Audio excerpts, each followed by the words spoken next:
Welcome back दोस्तों। आज मैं आपके सामने रिसेंटली रिलीज हुई एक तमिल मूवी को लेकर आया हूँ जिसका नाम है वेलम, जिसका मतलब है बड़ा वाला हाथी। लेकिन मूवी में दूर दूर तक भैंस तक भी नजर नहीं आती। खैर, अब मूवी के बारे में बात करें तो मूवी बहुत ही अच्छी है। कहानी ये है कि एक साइको किलर बेरहमी से लोगों को मारने लगता है। क्या हमारा हीरो उस साइको किलर को पकड़ पाया या नहीं? क्या सच में उस एरिया में साइको किलर घूम रहा है या तो फिर इन सारे हत्याओं के पीछे कोई दूसरी वजह है? उसी तरह क्लाइमैक्स में एक जबरदस्त ट्विस्ट देखने को मिलता है। और रिक्वेस्ट यू वीडियो को पूरा देखना जरूर, बहुत ही मजेदार कहानी है। तो चलिए बिना टाइम वेस्ट लेट्स स्टार्ट। उससे पहले लुटा दो प्यार फॉर इंस्टाग्राम। मूवी की शुरुआत होती है 2014 नीलगिरी हिल्स, जहाँ पर टीवी में ये न्यूज चल रही होती है कि नीलगिरी हिल्स के आसपास एक साइको किलर सीरियल किलर घूम रहा है जो लोगों को बहुत ही बेरहमी से मार रहा है। टीवी न्यूज चैनल्स वाले पब्लिक को चौकन्ना रहने के लिए कहती है। उसी दरमियान में वो साइको किलर मिनिस्टर के बेटे चिन्ना को भी मार देता है, उसकी लाश को जंगलों में फेंक देता है, जिसकी वजह से पुलिस वाले इस केस को सीरियसली लेकर इसकी इन्वेस्टिगेशन करने लगते हैं। उसी साल एक दिन अशोक और लीना ये दोनों अपनी बाइक पर नीलगिरी हिल्स को आते हैं, बस ऐसे ही एक साथ टाइम स्पेंड करने के लिए। जब ये दोनों किसी दुकान के पास रखते हैं, वो बूढ़ा दुकान वाला बंदा इन दोनों से कहने लगता है कि आप दोनों तो यहाँ पर रेगुलरली आते जाते हो, क्या इस समय भी आना जरूरी था? पता है ना आप लोगों को सीरियल किलर घूम रहा है।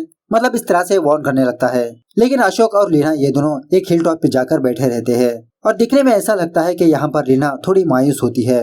अशोक लीना से कहने लगता है, गौरी के साथ जो हुआ वो मैंने कभी भी इमेजिनेशन नहीं किया, किसी भी लड़की के साथ ऐसा नहीं होना चाहिए। यह सुनने के बाद लीना दुखी होकर अशोक से कहने लगती है, चलो अब हम घर चलते हैं। इस तरह से रात होने के बाद ये दोनों दोबारा अपनी बाइक में अपने घर जाने लगते हैं। उसी रास्ते पर एक कार रास्ता ब्लॉक करके खड़ी होती है। अशोक उस कार के पास आकर ड्राइवर को बुलाने लगता है, लेकिन वहाँ पर कोई भी नहीं होता, जिसकी वजह से अशोक खुद उस कार को ड्राइव करते हुए उस रास्ते से साइड में हटाता है। यह होने के बाद जब दोबारा अपनी बाइक के पास आता है, इसकी बाइक के पास लीना मौजूद नहीं होती।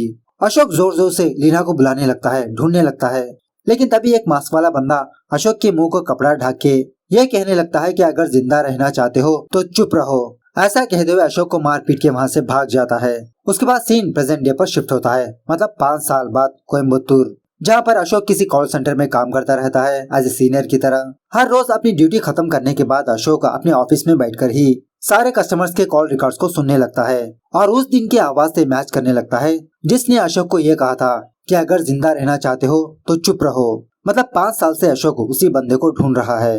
खैर, दूसरे दिन अशोक लीना की कब्र के पास जाता है क्योंकि आज लीना का डेथ डे भी है और उसका बर्थडे भी। मतलब जिस दिन अशोक और लीना नीलगिरी हिल्स गए थे उस दिन लीना का बर्थडे था और उस हादसे में लीना मारी गई। थोड़ी देर बाद वहाँ पर फ्रांसिस नाम का एक पुलिस ऑफिसर आता है। अशोक से कहने लगता है कि मैं भी इतने सालों से किलर के बारे में इन्वेस्टिगेशन कर रहा हूँ, लेकिन मुझे भी कोई भी क्लू नहीं मिला।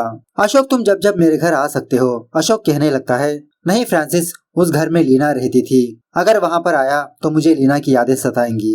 खैर, अशोक के घर में अशोक के साथ इसका फ्रेंड कार्तिक भी रहता है।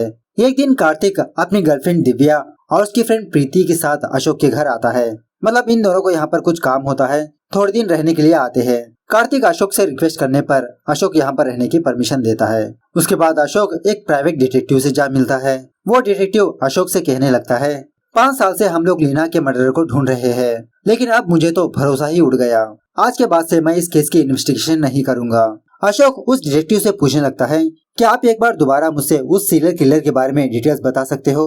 वो डिटेक्टिव अशोक को डिटेल्स बताने लगता है। 2014 में ये केस स्टार्ट हुआ।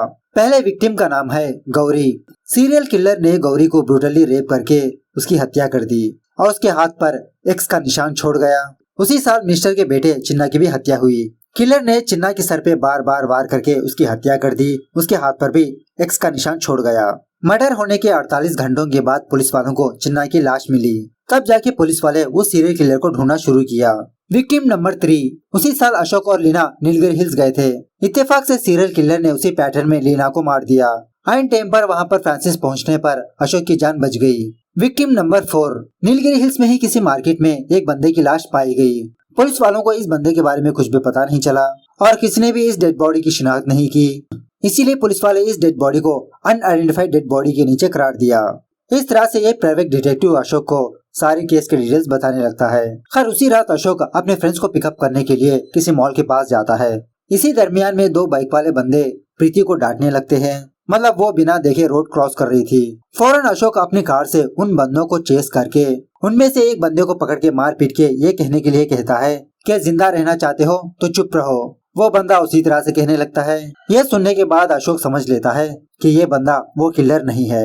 अशोक मायूस होकर वापस अपने घर आता है। अब प्रीति के बारे में बात करें तो प्रीति एक क्राइम नॉवेलिस्ट होती है। अपनी कहानी लिखने के लिए ही ये यहाँ पर आई है। सो अशोक को देखकर प्रीति को क्यूरियोसिटी पैदा होने लगती है कि लीना की मौत कैसे हुई। प्रीति बार बार अशोक से यही बात पूछने लगती है कि तुम अपने और लीना के बारे में बताओ, मुझे जानना है। सो फाइनली अशोक प्रीति को अपनी कहानी बताने लगता है। बचपन में ही अशोक की माँ इस दुनिया से चली गई, जिसकी वजह से अशोक अपने फादर के पास ही पला बड़ा। लेकिन हमेशा अशोक अपनी माँ को मिस करते रहता था। उसी मोहल्ले में लीना भी वहाँ पर आती है। लीना की माँ भी मर जाने की वजह से लीना का फादर लीना को अपने फादर के पास छोड़कर ये फॉरेन चला जाता है पैसे कमाने के लिए। सो देखते ही देखते अशोक और लीना के बीच अच्छी खासी दोस्ती हो जाती है। ये दोनों एक ही साथ बड़े होते हैं, एक दूसरे से बहुत प्यार करते रहते हैं। इसी दरमियान में एक दिन लीना के दादा की डेथ हो जाती है, जिसकी वजह से बेचारी लीना और भी अकेली होती है। सो अशोक और लीना एक दूसरे से शादी करने का डिसाइड करते हैं। एक दिन अशोक लीना से पूछने लगता है कि तुम्हारे दादाजी को तो मैं बिल्कुल भी पसंद नहीं था, हर वक्त मुझे गुस्से की नजर से ही देखते थे। लीना कहने लगती है, मेरे दादाजी दिखने में ही ऐसे हैं, अगर तुम पसंद नहीं होते तो तुमको हमारे घर तक भी आने नहीं देते। बहुत सालों पहले मेरे दादाजी बहुत गुस्से वाले थे। मेरे अंकल ने दूसरी जाति की लड़की से शादी करने की वजह से मेरे दादाजी मेरे अंकल को घर से बेदखल कर दिया। काफी सारी बार मेरे अंकल हमारे घर आने की कोशिश की, लेकिन मेरे दादाजी अंकल को आने ही नहीं दिया। अब मुझे भी नहीं पता कि मेरी अंकल की फैमिली कहाँ पर है, क्या कर रही है। लेकिन जैसे जैसे उम्र बढ़ती रही मेरे दादाजी का गुस्सा भी कम होते गया और जब जब मेरे अंकल को ही याद करके दुखी हुआ करते थे। खैर इसी दरमियान में एक दिन पुलिस ऑफिसर फ्रांसिस लीना के पास आता है। लीना फ्रांसिस को देखकर पहचान लेती है। अशोक से कहने लगती है कि यही मेरा अंकल का बेटा है फ्रांसिस। और उस दिन से लेते हुए फ्रांसिस की फैमिली लीना के पास आती। कभी लीना और अशोक फ्रांसिस के घर जाते, मतलब मुलाकातें बढ़ने लगती है। इसी में एक दिन लीना का फादर इंडिया आता है, जो सालों से फॉरेन में था। लीना अपने फादर को देखना भी नहीं पसंद करती। लीना का फादर लीना से कहने लगता है कि बेटा मुझे माफ करो, पैसे कमाने के चक्कर में मैंने तुमको अकेला छोड़ दिया, मैंने तुम्हारा ध्यान नहीं रखा, तुम्हारे पास नहीं था। उसी तरह रोते हुए कहने लगता है कि बेटा मुझे कैंसर है, इसीलिए आखिरी दिनों में मैं तुम्हारे साथ टाइम बिताना चाहता हूँ, मुझे माफ करो बेटा, मुझे अपना लो। सो लीना अपने फादर को माफ करके अपने घर में आने देती है। इसका बहुत ख्याल करने लगती है और लीना के फादर के ट्रीटमेंट के लिए लीना और उसके फादर सिंगापुर जाते हैं। बेचारा अशोक 6 महीनों तक बिना लीना के अपनी जिंदगी गुजारने लगता है। इसी दरमियान में एक दिन अशोक किसी काम से बेंगलुरु जाता है।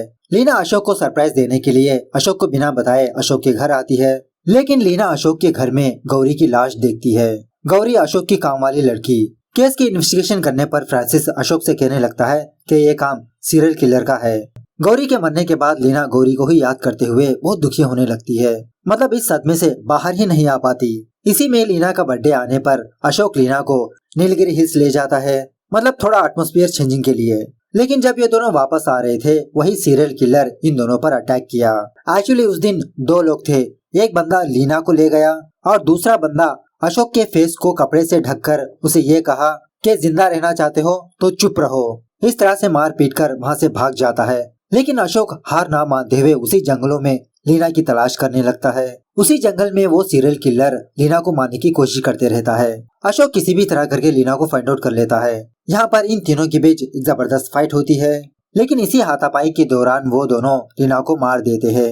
उसके हाथ पर एक्स का निशान डालते हैं और जब अशोक को मारने ही वाले होते हैं उसी वक्त वहाँ पर फ्रांसिस पहुँच जाता है, लीना और अशोक को ढूंढते हुए। फ्रांसिस की आवाज सुनने के बाद वो दोनों अशोक को बिना मारे वहाँ से भाग जाते हैं और बेचारे अशोक को अभी भी गिल्ट होती है कि इसने लीना की जान बचा नहीं पाया, इसलिए अशोक अभी भी मूव ऑन नहीं हो पाया। खैर अशोक की सारी कहानी सुनने के बाद प्रीति धीरे धीरे अशोक से प्यार करने लगती है, लेकिन अशोक प्रीति को इतना भाव नहीं देता, इसको अपने से दूर ही रखता है। खैर माइंड डाइवर्ट करने के लिए एक दिन अशोक दोबारा नीलगिरी हिल्स जाता है।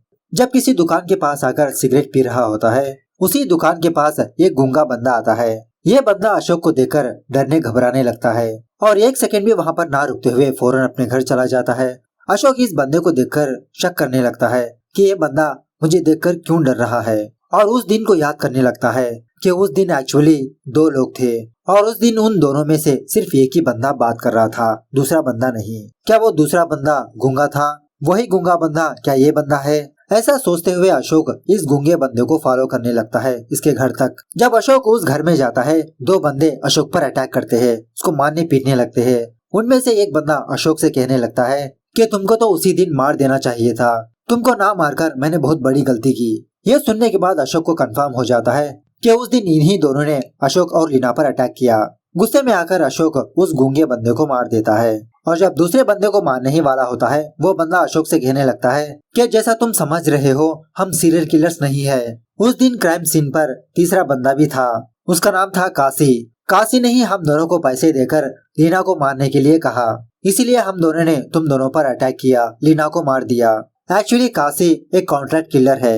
सो काशी के पीछे भी एक बंदा था, उसी बंदे ने काशी को कहा लीना को मारने के लिए। जब लीना मर गई, वही सीरियल किलर काशी को मार दिया और 2014 में मार्केट में जिस बंदे की लाश पाई गई थी वो काशी की ही थी।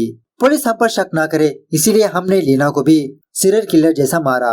ये सब कुछ जानने के बाद अशोक इस बंदे से काशी का घर का एड्रेस लेकर उस एरिया में जाता है। आसपास के लोगों से काशी के बारे में पूछने लगता है। तभी वो दुकान वाला बूढ़ा आदमी अशोक के सामने से गुजरने लगता है। अशोक इस दुकान वाले को पहचान लेता है। हालचाल पूछने के बाद अशोक इस बूढ़े आदमी से भी काशी के बारे में पूछने लगता है। ये बूढ़ा आदमी अशोक को काशी के बारे में बताते हुए अशोक को ये भी बताने लगता है कि उसी साल फ्रांसिस भी काशी को ढूंढते हुए आया था। मैंने फ्रांसिस को पूछा भी, फ्रांसिस कहने लगा कि कुछ काम से आया हूँ। उसके बाद अशोक इस बूढ़े आदमी से डेट पूछने लगता है कि कौन से डेट को फ्रांसिस काशी के पास आया था। बहुत ही याद करने के बाद ये बूढ़ा आदमी अशोक को वो डेट बताता है। अशोक सोचने लगता है कि फ्रांसिस को काशी से क्या काम था। सो उसी वक्त अशोक फ्रांसिस के घर जाता है। उस वक्त फ्रांसिस अपने घर में मौजूद नहीं होता। फ्रांसिस के कमरे में फ्रांसिस का बेटा फ्रांसिस का सिस्टम यूज करते रहता है, मतलब कुछ गेम्स वगैरह खेलते रहता है। तभी थोड़ी देर बाद फ्रांसिस अपने घर आता है। सो अशोक फ्रांसिस से कहने लगता है कि जिस दिन लीना का मर्डर हुआ क्राइम सीन पर टोटल 3 लोग थे। तीसरे बंदे का नाम था काशी। काशी एक कॉन्ट्रैक्ट किलर था। किसी ने काशी को पैसे देकर लीना को मारने के लिए कहा, लेकिन उसके बाद साइको किलर काशी को ही मार दिया। पूछताछ करने पर मुझे ये बात पता चली कि एक रात तुम काशी से मिलने के लिए गए। काशी से क्या काम था? काशी को तुम जानते थे, लेकिन फिर भी काशी की डेड बॉडी को अनआइडेंटिफाइड डेड बॉडी के नीचे करार दिया। अब तो तुमको सच बोलना पड़ेगा फ्रांसिस। देखो, जिन 2 लोगों ने मुझ पर अटैक किया, मैंने उन दोनों को अभी भी मार कर आया हूँ। तुमको भी मारना मेरे लिए इतना मुश्किल काम नहीं है। सो फ्रांसिस जो हुआ वो बताने लगता है। जब अशोक अपने किसी काम से बेंगलुरु गया था, उसी रात मिनिस्टर का बड़ा बेटा सेल्वम, उसका छोटा बेटा चिन्ना, इन दोनों के साथ एक और बंदा अशोक के घर आए। एक्चुअली बहुत दिनों से चिन्ना गौरी के पीछे पड़ा था। गौरी के साथ कुछ उठपटांग से हरकतें कर रहा था, अजीब सी बातें कर रहा था। जब गौरी ने चिन्ना पर हाथ उठाया, इसी का बदला लेने के लिए ये तीनों लोग अशोक के घर आते हैं। जबकि उस रात गौरी घर में अकेली थी। एक के बाद एक गौरी के साथ जबरदस्ती की, लेकिन जब चिन्ना की बारी आई, चिन्ना RIP कर नहीं पाया, जिसकी वजह से ये दोनों लोग चिन्ना पर हंसने लगते हैं कि ये देखो, चिन्ना को RIP करना भी नहीं आता। खैर, गौरी को मारने के बाद ये लोग अपने अपने घर आते हैं। घर आने के बाद चिन्ना यही सोचने लगता है कि इन दोनों ने इस पर हंसा। चिन्ना फुल दारू पीकर दोबारा गौरी के पास जाता है, उसके साथ कांड करने लगता है। उसी वक्त इत्तेफाक से लीना अशोक के घर आती है। चिन्ना को गौरी के साथ ऐसा करते हुए देख लेती है। गुस्से में आकर लीना चिन्ना के सर पे बार बार वार करके उसे मार देती है। उसके बाद कुछ भी समझ में न आने पर लीना घर से बाहर आकर फ्रांसिस को कॉल करती है। फ्रांसिस घर में आकर ये हादसा देखकर इसके तो होश ही उड़ जाते हैं और लीना को बचाने के लिए एक प्लान डालता है। गौरी और चिन्ना के हाथ पर X का निशान डालता है, यह प्रूफ करने के लिए कि इन दोनों को मारने वाला सीरियल किलर है। गौरी की लाश को यहीं पर रख के चिन्ना की लाश को जंगल में फेंक दिया। और जब ये बात मिनिस्टर को पता चली, मिनिस्टर फ्रांसिस के पास आकर प्रेशर डालने लगा कि किसी भी तरह करके इस केस को सॉल्व करो एक्सेट्रा। अब फ्रांसिस को मिनिस्टर पर शक होने लगता है। सो एक दिन इन्वेस्टिगेशन के नाम पर फ्रांसिस मिनिस्टर के घर जाकर उसके घर में यहाँ वहाँ पर माइक्रोफोन्स फिट करता है ताकि मिनिस्टर की बातें सुन सके। सो तब जाके फ्रांसिस को ये बात पता चलती है कि गौरी को सिर्फ चिन्ना ने नहीं बल्कि 2 और लोगों ने मारा। और एक्चुअली यहाँ पर एक और बात भी चलती है। जब चिन्ना गौरी के साथ RIP कर रहा था, वो इस चीज को अपने फोन में रिकॉर्ड कर रहा था ताकि इस वीडियो को दिखाकर अपने दोस्तों को प्रूव करे कि ये भी ऐसा कर सकता है। सो चिन्ना मरने के बाद जब चिन्ना की लाश पाई गई, सेल्वम ने चिन्ना की पॉकेट पर उसका फोन देखा। चिन्ना का फोन चेक करने पर वो वीडियो मिला जहाँ पर चिन्ना गौरी के साथ कांड कर रहा था। उसके बाद लीना घर आकर चिन्ना को मार दिया। सो ये वीडियो देखने के बाद मिनिस्टर और सेल्वम ठान लेते हैं कि इस लीना लड़की को अच्छा सा सबक सिखाना होगा। इसीलिए सेल्वम काशी से कांटेक्ट किया ताकि काशी लीना को मारे। अब ऑफ कोर्स फ्रांसिस ये सारी बातें सुन चुका था। काशी कौन है इसको पता नहीं। उस एरिया में जाकर काशी के बारे में ढूंढने लगता है। और उस दिन भी जब अशोक और लीना नीलगिरी हिल्स गए थे, इन दोनों को बचाने के लिए ही फ्रांसिस उस जंगल में गया। उस हाथापाई के दौरान बेचारी लीना मारी गई। अशोक बेहोश हो गया था, लेकिन उसी वक्त फ्रांसिस किसी भी तरह करके काशी को पकड़ लिया। उसके साथ हाथापाई करके काशी को मार दिया और उसके हाथ पर भी एक्स का सिंबल ड्रॉ करके इसकी लाश को मार्केट में फेंक दिया। और उसी तरह काशी का नामो निशान मिटाने के लिए उस दिन फ्रांसिस काशी के घर जाकर उसके रिलेटेड प्रूफ को जला दिया। और उसी रात उस दुकान वाले बंदे ने फ्रांसिस को देखा था। उसके बाद फ्रांसिस अशोक से कहने लगता है कि अब उस मिनिस्टर की हालत ठीक नहीं, हार्ट स्ट्रोक की वजह से वो हमेशा बेड पर ही लेटा रहता है। खैर सारी सच्चाई जानने के बाद अशोक ठान लेता है कि किसी भी तरह करके उस मिनिस्टर और सेल्वम को मारना होगा। तो पहले तो अशोक सेल्वम को मारने का प्लान करता है। सेल्वम को ट्रैप करके उसे जंगल में ले जाकर उसकी हत्या कर देता है और उसके हाथ पर भी एक्स का ड्रॉ करता है ताकि लोगों को ऐसा लगे कि सेल्वम की हत्या भी सीरियल किलर ने किया। ये जानने के बाद फ्रांसिस उस मिनिस्टर की सिक्योरिटी बढ़ा देता है, मतलब घर के पास पहरेदारी करने लगता है। लेकिन रात होने के बाद अशोक चोरी चुपके उस मिनिस्टर के पास आकर इस मिनिस्टर को भी मार देता है। बाद में हमको ये बात पता चलती है कि अशोक को हेल्प करने वाला और कोई नहीं फ्रांसिस ही होता है, मतलब फ्रांसिस ही अशोक को मिनिस्टर के घर में जाने दिया। खैर इसी दरमियान में अशोक को एक बात को लेकर फ्रांसिस के ऊपर शक होता है। जब फ्रांसिस और उसकी फैमिली अपने घर में नहीं होती, अशोक चोरी चुपके फ्रांसिस के घर जाता है, उसका सिस्टम ओपन करता है। फ्रांसिस के सिस्टम में चिन्ना की वो वीडियो होती है जिस वक्त चिन्ना ने गौरी के साथ कांड करते हुए रिकॉर्ड किया था। उसी वक्त लीना आई, चिन्ना को मार दिया। यह वीडियो देखने के बाद अशोक सोचने लगता है कि ये वीडियो फ्रांसिस के सिस्टम में कैसे आई, और इस वीडियो का डेट चेक करने पर उसी दिन का वीडियो होता है जिस दिन चिन्ना मरा था। सोचने लगता है कि उसी दिन फ्रांसिस के पास ये वीडियो कैसे आई। तभी फ्रांसिस पीछे से अशोक के सर पे वार करता है। अशोक फ्रांसिस से यही बात पूछने लगता है कि चिन्ना का वीडियो तुम्हारे सिस्टम में कैसे आया, और जिस दिन ये वीडियो रिकॉर्ड हुआ उसी दिन तुम्हारे पास कैसे आया। सो इसी बातों में अशोक और फ्रांसिस के बीच एक जबरदस्त फाइट होती है। जब अशोक फ्रांसिस को मार गिराता है, फ्रांसिस का दूसरा फोन रिंग होने लगता है। जब अशोक उस फोन को अपने हाथ में लेता है, उस फोन में लीना का नाम होता है, और जब इस फोन को पिक करने पर उस साइड से लीना बात कर रही होती है, मतलब लीना अभी भी जिंदा है। ये देखकर अशोक के तो होश ही उड़ जाते हैं। बहुत पूछने पर फ्रांसिस अशोक को असली सच बताने लगता है। जब फ्रांसिस का फादर दूसरी जाति लड़की से शादी कर लिया था, गुस्से में आकर लीना के दादा अपनी सारी जायदाद लीना के नाम कर दी, जिसकी वजह से बचपन से ही फ्रांसिस गरीबी की जिंदगी जीने लगा। बड़ा होने के बाद फ्रांसिस ठान लिया कि किसी भी तरह करके अपनी जायदाद को हासिल करेगा। इसीलिए फ्रांसिस पुलिस ऑफिसर बनने के बाद लीना से जा मिला, और जब वो हादसा हुआ, मतलब लीना ने चिन्ना को मार दिया, लीना ने फ्रांसिस को बुलाया। उस वक्त एक्चुअली चिन्ना मरा नहीं था, चिन्ना जिंदा ही था। फ्रांसिस लीना को घर के बाहर ही रखकर घर के अंदर जाकर चिन्ना को रॉड से मार दिया, और लीना को यही यकीन दिलाया कि लीना ने ही चिन्ना को मार दिया। और एक्चुअली उसी वक्त फ्रांसिस ने चिन्ना के फोन को भी देखा था जिसमें चिन्ना ने अपनी रिकॉर्डिंग की थी। फ्रांसिस ने उस वीडियो को अपने फोन में ट्रांसफर कर लिया ताकि आगे जाकर फ्रांसिस लीना को यही वीडियो से ब्लैकमेल करे, और दोबारा चिन्ना का फोन उसके पॉकेट में ही रख दिया ताकि ये वीडियो मिनिस्टर देखे, मिनिस्टर लीना को मार दे। लेकिन जब फ्रांसिस प्रॉपर्टी के पेपर चेक किया तो इसको ये बात पता चली लीना अपनी सारी जायदाद किसी ऑर्फनेज के नाम कर दी। तो फ्रांसिस सोच लिया कि लीना मरना नहीं चाहिए, इसीलिए फ्रांसिस उस दिन वहाँ पर गया ताकि काशी के आदमी लीना को मार ना पाए। लकीली उस हादसे में लीना बच जाती है, लेकिन ये बात फ्रांसिस अशोक से छुपाता है। उसके बाद फ्रांसिस लीना के फादर के पास आकर लीना की वो वीडियो दिखाकर कहने लगता है कि तुम्हारी लड़की ने ही चिन्ना को मार दिया, अगर ये वीडियो बाहर आई तो लीना जेल जाएगी। अगर आप ऐसा नहीं चाहते तो सारी प्रॉपर्टी मेरे नाम कर दो, मैं इस वीडियो को बाहर नहीं आने दूंगा। लीना के प्लेस पर किसी दूसरी लड़की की लाश रखकर मैं लोगों को यकीन दिला दूंगा कि यही लीना है, सीरियल किलर ने लीना को मार दिया। प्रॉपर्टी मेरे नाम करने के बाद आप लीना को लेकर ये कंट्री छोड़ के चले जाओ। अब बेचारा लीना का फादर अपनी बेटी की जान बचाने के लिए फ्रांसिस के प्लान को ओके कह देता है, और उसी तरह फ्रांसिस लीना से ये कहने लगता है कि उस हादसे में अशोक मारा गया। तब जाके लीना का फादर लीना को लेकर इंडिया से दूर चला गया। खैर सब कुछ सुनने के बाद अशोक जब लीना को कॉल करने ही वाला होता है, फ्रांसिस अशोक को कहने लगता है कि अशोक अब लीना की शादी हो चुकी है, 5 साल के बाद वो गोवा आई इसीलिए मुझे कॉल किया। ये जानने के बाद अशोक फौरन गोवा जाता है। वहाँ पर अशोक लीना की एक क्यूट सी फैमिली को देखता है मतलब दूर से ही लीना को देखकर चला आता है। उसके बाद प्रीति के पास आकर प्रीति का प्यार एक्सेप्ट कर लेता है। इस तरह फ्रांसिस मीडिया के सामने आकर यही झूठा स्टेटमेंट देता है कि मिनिस्टर और सेल्वम को उसी सीरियल किलर ने मारा।